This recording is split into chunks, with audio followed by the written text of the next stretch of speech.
대한민국 직업방송과 연합뉴스TV가 함께 만드는 취업 전문 뉴스 투데이 고용플러스입니다. 연일 이어지는 폭염특보에도 백화점이나 대형마트는 시원하게 냉방이 되고 있는데요.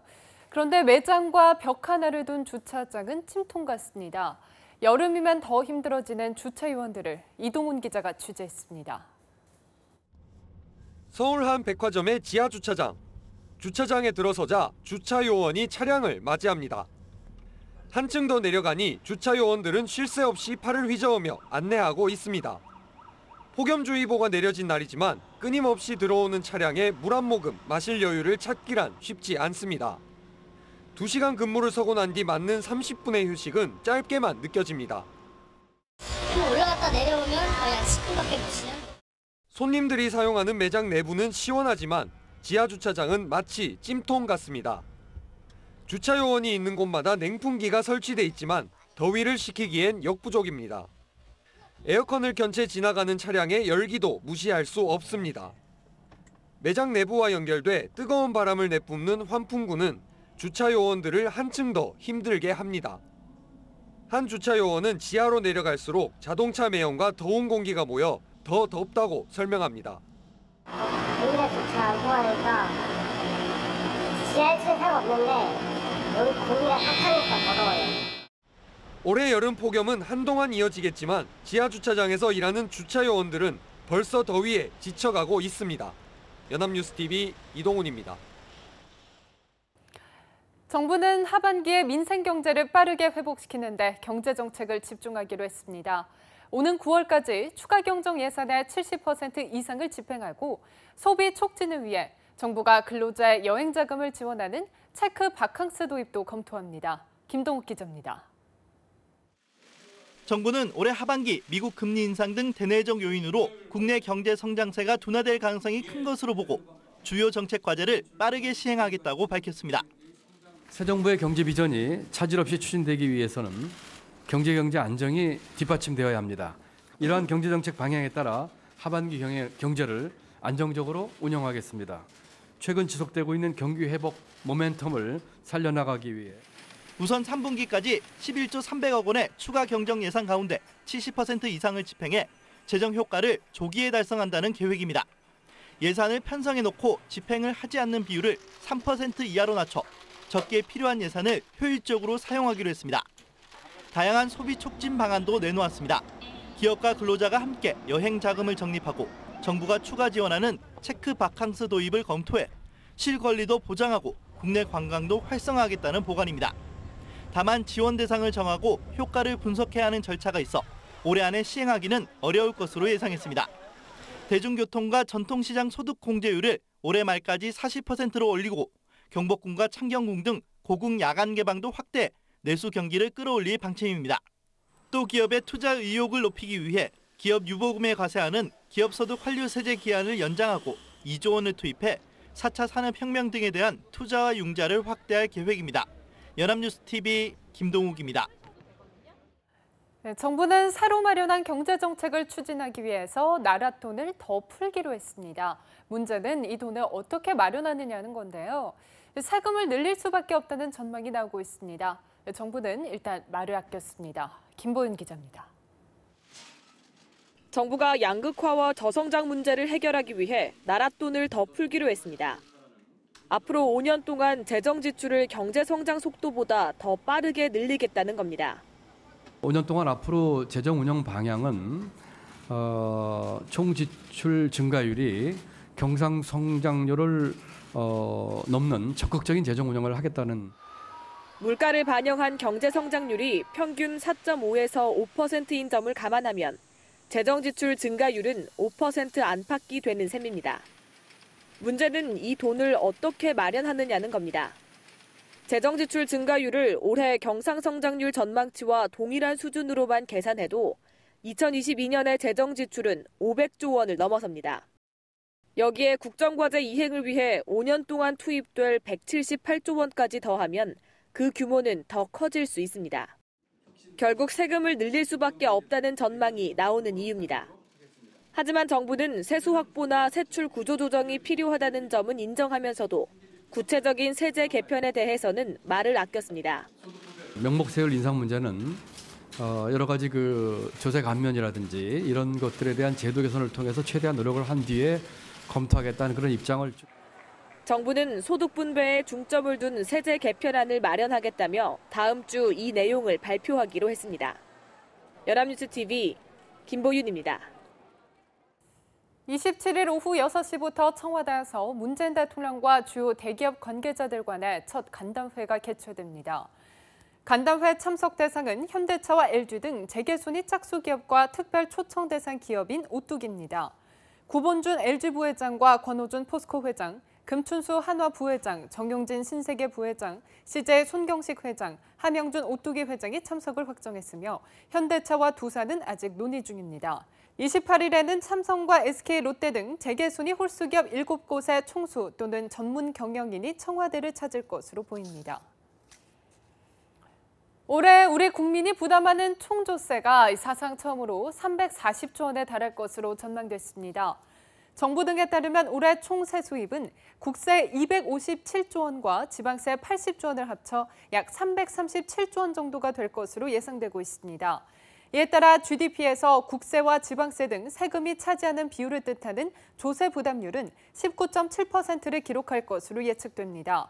이는 역대 두 번째였던 지난해 19.4%는 물론이고 사상 최고였던 2007년 19.6%를 뛰어넘는 수준입니다. 우리나라의 올해 GDP는 경제 성장률 등을 감안할 때 1,712조 7,400억 원 정도로 추정됩니다. 정부와 여당의 부자 증세 추진에 야3당은 반대하고 있지만 속내는 복잡해 보입니다. 1% 부자만 싸고 도는 세력으로 낙인 찍힐까 우려하는 건데요. 임광빈 기자입니다.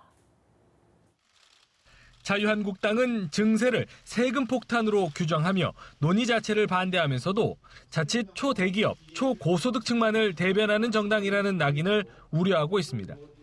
여권의 증세 대상이 소득 상위 1%, 이른바 슈퍼리치지만 일반 서민까지 넣으려는 것도 이런 속내가 반영된 것으로 보입니다. 결국엔 이 증세 폭탄은 중산층과 서민에게 도미노 증세로 나타날 것이 불보듯 뻔한 일입니다. 노무현 정부에서 추진한 슈퍼리치 대상 종부세에 대해 세금 폭탄 프레임을 씌워 정권 탈환까지 이뤄낸 과거사도 여론전으로 쏠리게 하는 유혹입니다. 중도개혁 노선을 표방하는 국민의당과 바른정당도 고민에 빠진 모습입니다. 정부의 증세 방침에는 반대를 하면서도 논의의 문은 열어두고 있는 겁니다. 바른정당의 지적을 받아들여서 보다 솔직하고 미래지향적인 경제 정책을 수립하고 집행할 것을 기대합니다. 반대 기조를 유지하기에는 무엇보다 증세를 찬성하는 여론이 부담입니다. 가뜩이나 부동산 가격 폭등으로 서민 중산층의 삶이 더욱 팍팍해지는 터라 국민 눈높이에 맞는 목소리를 낼 수밖에 없다는 얘기입니다. 더불어민주당은 일단 상대적으로 반대 기류가 약한 국민의당과 바른정당을 대상으로 설득 노력을 벌이며 증세 추진에 강력한 드라이브를 걸 것으로 보입니다. 연합뉴스TV 임광빈입니다. 경기도 수원시가 청년 창업을 유도하고 전통시장을 활성화한다는 차원에서 젊은이들을 위한 특별한 쇼핑몰을 개장했습니다. 재래시장 유휴공간에 들어선 이 쇼핑몰은 임대료가 무료입니다. 강창구 기자입니다. 경기도 수원 영동시장에 마련된 28 청춘 청년몰입니다. 젊은이들의 참신한 아이디어를 창업으로 유도하고 전통시장에 활력을 불어넣기 위해 만든 겁니다. 시장의 유휴 공간 600여 평방미터를 활용해 20여 개 점포가 들어섰습니다. 특색 있는 음식을 판매하는 푸드코트를 비롯해 목공예품 전시 판매, 즉석 사진관, 3D 프린팅 등 재래시장에 없는 다양한 품목을 취급합니다. 청년 일자리 창출을 위해 만든 만큼 점포 임대료는 없고 월 10만 원 안팎의 관리비만 내면 됩니다. 보증금이 없고 월세가 아주 싸고 전통시장이라 그런지 유동인구가 아주 많아서 장사를 하는 데 도움이 아주 많이 되고 있습니다. 쇼핑몰은 개점 초기인데도 소비자들의 반응이 좋습니다. 아직 개업 초기라 조금 힘들긴 한데요. 그래도 많은 분들이 오셔서 굉장히 좋고 맛있다고 칭찬해 주셔서 굉장히 재밌게. 수원시는 젊은 창업가들이 성공적으로 정착할 수 있도록 교육과 컨설팅, 홍보 등을 지원합니다. 청년들에게 일자리를 제공하고 전통시장 활성화를 위해서 시장 내 어떤 여유 공간을 활용한 그 청년몰이라고 보시면. 수원시는 28 청춘 청년몰이 청년 창업 활성화는 물론 침체된 전통시장에 활력을 불어넣을 것으로 기대하고 있습니다. 연합뉴스TV 강창호입니다. 재계는 정부의 경제정책 방향에 대해 적절한 처방으로 평가하면서 적극 협력하겠다고 한 목소리를 냈습니다. 대한상공회의소는 우리 경제의 구조적 문제인 저성장 양극화 해결을 위한 처방을 잘 제시했다며 경제 활력과 민생 안정의 마중물이 될 것으로 기대한다고 밝혔습니다. 한국경영자총협회는 기업이 마음껏 투자하고 일자리를 만들 수 있는 정책들을 조속히 이행해 주기를 요청한다고 호응했습니다. 전국경제인연합회는 경제계도 투자를 통해 혁신의 동력을 마련하고 양질의 고일자리 창출 노력을 아끼지 않을 것이라고 덧붙였습니다. 국내 소비자 심리가 이번 달에도 개선 흐름을 이어갔습니다. 한국은행이 발표한 2017년 7월 소비자 동향조사 결과에 따르면 소비자 심리지수는 111.2로 전월보다 0.1포인트 올랐습니다. 이로써 소비자 심리지수는 올해 2월부터 6개월 연속 상승했고 2011년 1월 이후 6년 6개월 만에 최고를 기록했습니다. 다만 취업기회 전망은 110으로 한 달 사이 11포인트나 떨어지며 뒷걸음질 쳤습니다. 이는 내년도 최저임금 상승이 자영업자 등의 고용인력 감축에 영향을 줄 거라는 우려가 반영된 것으로 풀이됩니다. 한국직업방송 신직업의 발견에서는 국제의료관광 코디네이터의 업무와 자질, 전만 등을 알려줍니다. 국제의료관광 코디네이터란 의료관광을 목적으로 국내를 찾은 외국 관광객에게 의료 서비스를 제공하는 전문화, 세분화된 인력으로 환자와 의료진 사이에 외국어 서비스를 지원하는 전문 인력으로 체계적인 교육과정을 통해 까다로운 의학 용어를 정확하게 이해하고 환자에게 가장 쉽고 정확하게 전달이 가능하게 해주는 역할을 합니다. 고품질의 의료 서비스와 관광 서비스를 결합한 형태의 의료 관광은 21세기 국제적인 고부가 가치 관광 산업으로 주목받고 있으며 현재 아시아 일부 국가를 중심으로 국제 의료 관광이 국가 주요 정책 산업으로 추진되고 있습니다.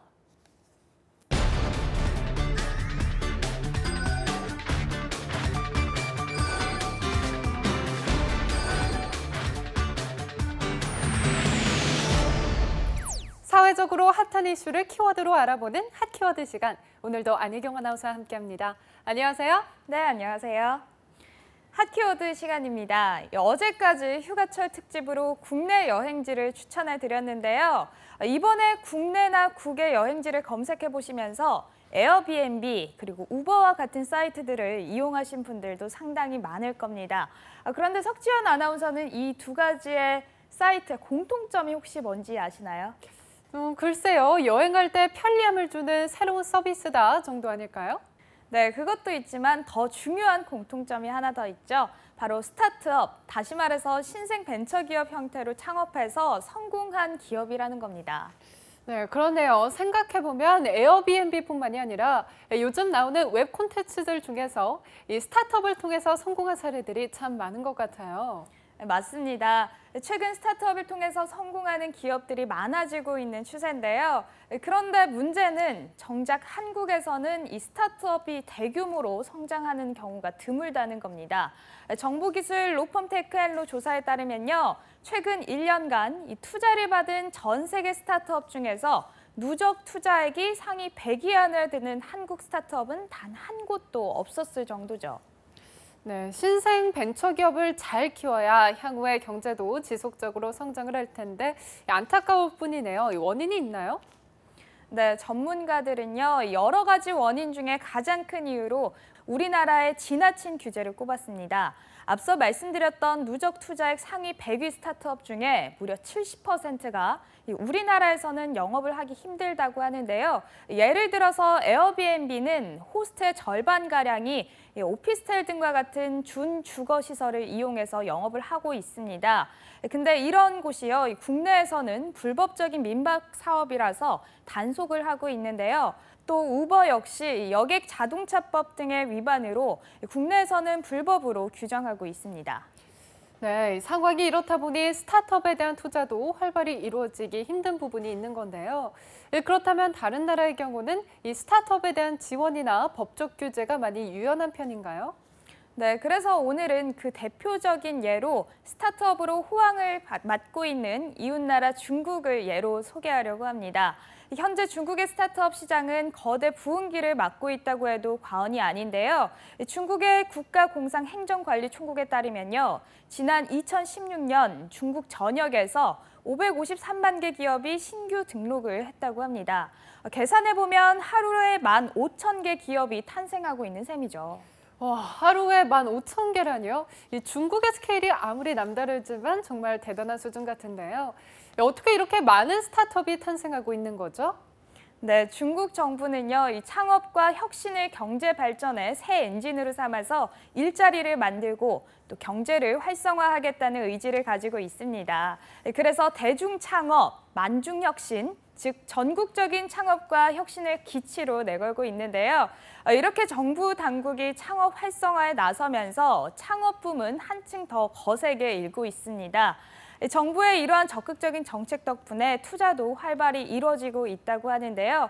지난해 중국의 스타트업 투자 규모는 82조 원으로 전년과 대비해서 3배나 급증했습니다.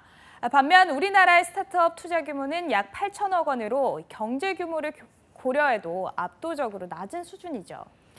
네, 정부가 적극적으로 지원하니 민간 투자도 따라온다. 우리나라가 본받을 만한 점이네요. 그렇다면 중국 정부의 투자 지원 정책은 어떻게 운영이 되고 있나요? 네, 정부에서는 아예 국영 기업을 내세워서 이 창업에 대한 지원을 아끼지 않고 있는데요. 그 대표적인 예가 중국의 실리콘밸리로 불리는 중관층 거리입니다. 베이징 하이딩구에 위치한 중관층 거리는 여의도의 168배 크기로 약 3만여 개의 크고 작은 기업과 40여 개의 대학, 중국 과학원, 중국 공정원 등 국책 연구기관이 밀집해 있습니다. 우리에게도 익숙한 샤오미, 또 알리바바도 이곳에 위치하고 있다고 하는데요. 중간층 거리 안에서 중국 국영기업인 하이츠커청이 이 스타트업 지원을 하고 있습니다. 이 기업은 투자자와 창업자들을 연결해주는 플랫폼 기업들을 입주시켜서요. 정보 교환을 원활히 할 수 있도록 지원을 하고 있다고 합니다. 네, 정보 교환이라 이 좋은 발상 같은데 언뜻 그 방식이 잘 이해가 되지는 않는데 어떤 건가요? 네, 예를 들어서 스타트업 기업들이 입주할 수 있는 창업 카페를 열고요. 이곳에서 투자자들과의 만남을 주선하는 인큐베이터 역할까지 담당하는 건데요. 이 창업 카페는 대부분 민간이 운영하지만요. 정부가 창업자들의 월세를 70에서 80% 정도 지원을 하고 있습니다. 게다가 정책도 바꿔서 단돈 1위안, 그러니까 우리나라 돈으로 약 180원만 있으면 기업 등록이 가능하고요. 그 절차도 3일에서 5일 이내에 가능해서 창업을 적극적으로 지원하고 있다는 걸 알 수 있습니다. 네, 열악한 환경에 놓인 우리나라 스타트업 기업과 또 무조건 안정적인 직장을 선호하는 취업 준비생에게는 꿈 같은 이야기네요. 네, 그렇습니다. 실제로 지난 2014년 중국 공산국 발표에 따르면요. 대학 졸업 후 첫 직장으로 창업을 선택한 인력은 약 290만 명으로 사상 최고 수준을 기록했는데요. 반면 공무원 시험을 응시한 사람은 140만 명으로 사상 최저를 기록했다고 합니다. 우리나라의 상황과 상당히 대비된다는 걸 알 수 있는데요. 그래서 내일은 이렇게 폭발적으로 증가하고 있는 중국의 스타트업 시장에 대해서 직접 진출할 수 있는 방법에 대해 알려드리도록 하겠습니다. 네, 기대해 보겠습니다. 풍성한 정보에 비해서 시간이 조금 짧다고 느껴졌는데 반가운 소식이네요. 정부의 아낌없는 지원이 미래의 성장 동력을 어떻게 좌우하는지 느낄 수 있는 좋은 시간이었던 것 같습니다. 지금까지 핫키워드 안혜경 아나운서와 함께했습니다. 고맙습니다. 고맙습니다.